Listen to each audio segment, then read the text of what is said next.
Ayan, ito. Ayan. Tingin mo. Ano? Iniikot. Kailangan nyo malalaki, no?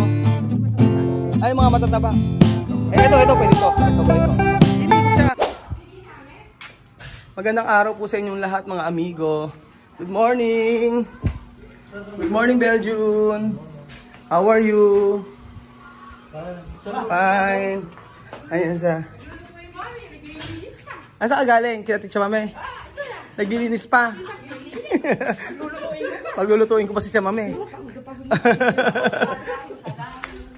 And okay na yan. Magandang araw po sa inyong lahat, mga amigo. Good morning! Buenos dias! Ngayon na. Meron kasi ano. Sige, ito sir. Wala ba? Ang bihira. Magandang araw po sa inyong mga amigo. Tapos ang tiyasesa maglabat. Ito po. So may ay gente aki kere. Merong tao dito. Mga kapitbahay namin yan. Ngayon, isitaw, nagbibigay, sabi ko, bitas dos kaya mamay, kuhanan doon ng sitaw. Para, bigyan lang, mabait yung mga kapitbahay namin dito. Ganyan kami dito kapag merong, dito sa probinsya mga amigo. Kapag halimbawa meron, aabot. Ganun, kunyari may handaan, abot ng plato, ganun. Sa may aki, ay gente, ejemplo, aki como pamilya todos. Cuando hay ejemplo, cumpleaños, cuando tú preparas spaghetti, dar otro, así. Como familia.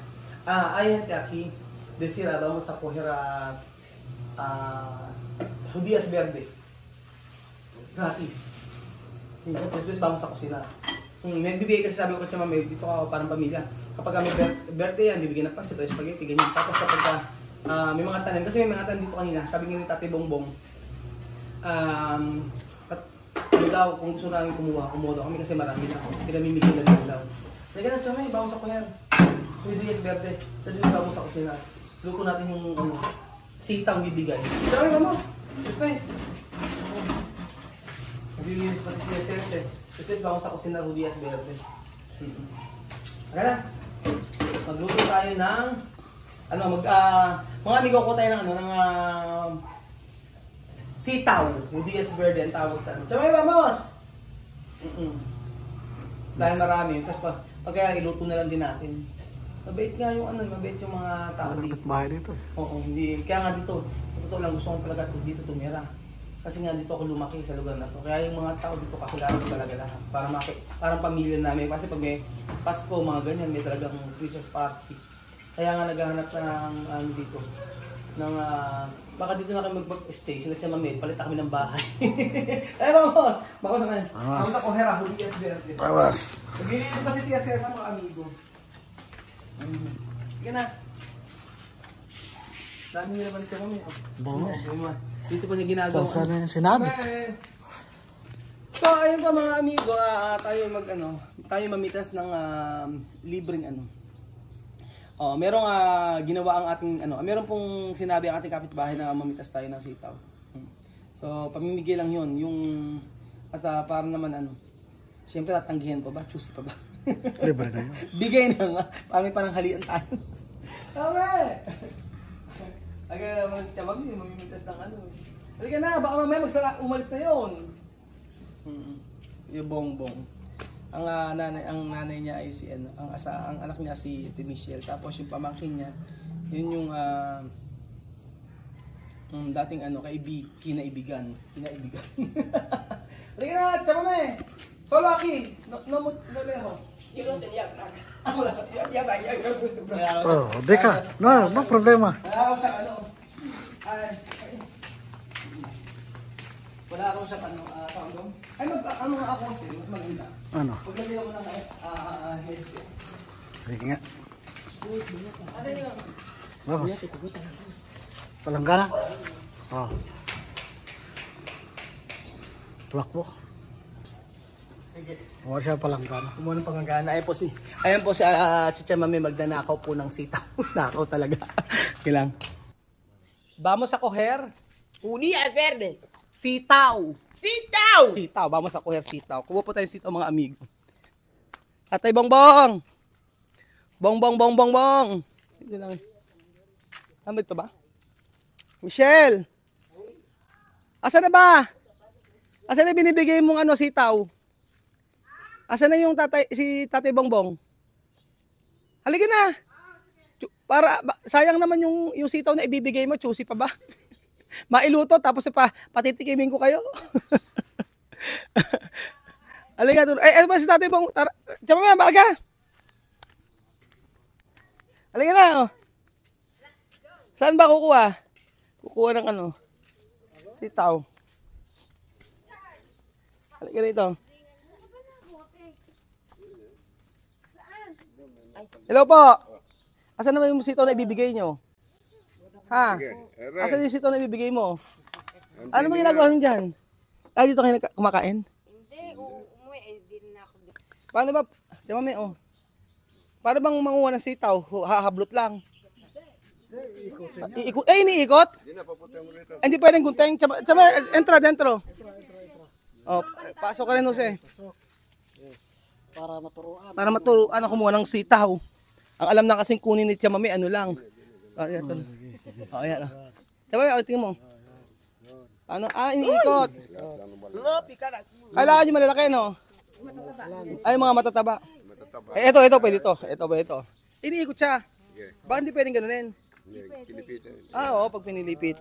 Ano kasi katang susunod na magbubuo? Pagka ginanon, hindi pwede. Kailangan talaga iniikot. Masisira bulaklak. Chamame, iniikot. Ikaw nga, Chamame. Ako maghahawak. Ikaw. Yung malalaki lang. Dito ka, Chamame. Ikot nga. Ikot. No. Kasi. Chamame, ginaganito. Ito, ginaganito, Chamame. Ikot mo. Ganon. Redondo. Yes, Mia!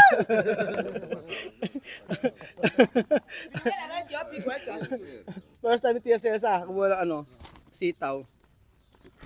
Ayan, tapos, ito Chome, ito malaki to. Hawakan si Papa. Ganun mo. Ilan ho ba yung ibibigay niya sa amin dito? Kahit ilan po. Kakapalan namin ang mukha namin. Tapos, ako doon lahat ng malalaki. Pinamimigay. Masipag si Tatay Bongbong eh.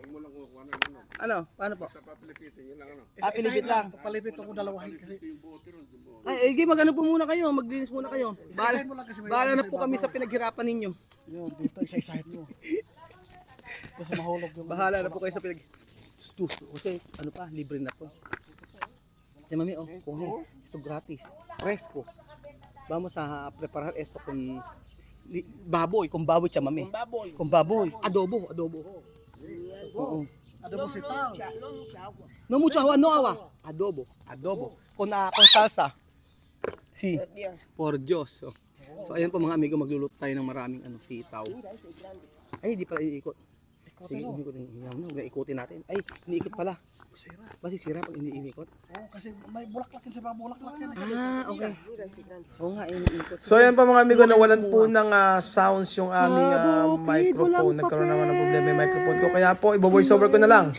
Ayan po, enjoy si Tia Cesa sa pagmimitas po ng sitaw. Actually mga amigo, napakababait talaga ng mga kapitbahay namin dyan. Kita nyo po, sabi kumuha po kayo ng mga sitaw. Kumuha raw po kami ng sitaw na gusto namin at iluturo namin. Kasi tinatanong ni Tatay Bongbong kung kumakain daw man ng sitaw sila at Chamame. Sabi ko, lahat naman yan na kinakain.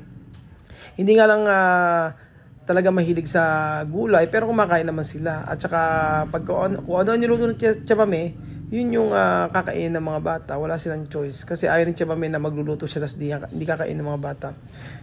Wala nang problema pagdating sa mga pagkain. Lalo na may sasahugan naman ng baboy. O kung sasahugan naman ng baboy, makakain naman. Pero sobrang tuwan-tuwa si Tia Cesa. Sabi niya sa Equatorial Guinea, hindi daw ganyan na kapag daw mayroong mga tinanim, bibilan o magbabayad, walang libre, sabi nga ni Tia Cesa. Sabi ko, dito sa Pilipinas, hindi ganyan. Kapag ako maraming tanim, ay sila na mismo magbibigay sa'yo. Dati hindi nga niniwala sa Tia Cesa sabi ko, pag ako dito sa Pilipinas, ako magulay-gulay, lalo sa probinsya, libre lang. Sabi ko, ayun, kinain ko po yung dahon ng sitaw. Ayan, kinain ko yung dahon ng sitaw. Actually, kumain si Chamame ng sitaw dyan. Sayang, wala sounds. Ang ganda sana kung nakita nyo. Kinain ko yung daw ng sitaw dyan. Tapos pagkayari si Chama may kinain din. Sabi niya, meme daw. Ano ba siya? Ay, kambing. Kaya nga, sobrang dami na akong sitaw dyan. Tapos sabi nga gano'n ng may-ari, kumuha lang kami pag kailangan namin. So, ayan, nakakatawa yan si Tia Cesa. At kinain ang dahon ng sitaw na hilaw. Basta kakainin naman niya yan kapag kakainin niya basta mauna akong kumain. Basta alam niyang hindi lason. Ganun po. So dati po may mga tanim din po diyan, mga talong, tsaka patola. Ngayon yung talong mga nasira na po Nakakatuwa lang din dahil si Chamami ay at home na sa Pilipinas. Hindi kagaya before. Syempre, kita nyo naman na medyo natatakot siya. Actually, takot siya natatakot siya sa mga tao dito sa Pilipinas. Syempre, baka mamaya may gamot. Yun ang sabi ko sa kanya. Sabi ko kay Chamami, hindi lahat ng Pilipina mababait. Meron din ka akong mga salbahe. Kaya wag kang masyadong magtitiwala, sabi ko sa kanya. Pero mula nung si Chamami marunong siya mawalengke mag-isa. Marami na siyang nagagawa na kahit na wala ako dito.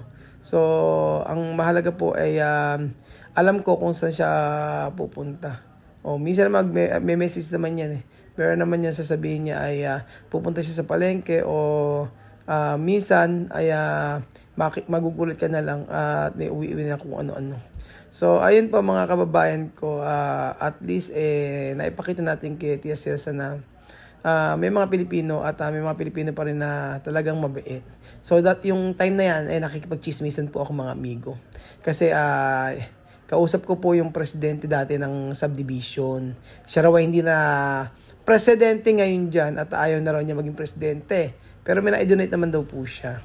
So, iba na yung presidente kasi dyan at syempre pagka Pasko, pagka meron kasing salo-salo o mga kakapitbahay. Ganun po mga amigo. So, ayan po si Kuya Rick, yung kapitbahay namin dyan. Si Tia Cesa, sana dumating yung time na siya ay mga kapitbahay na rin dyan at makipagkwentuhan. So, aantayin po natin yan mga amigo.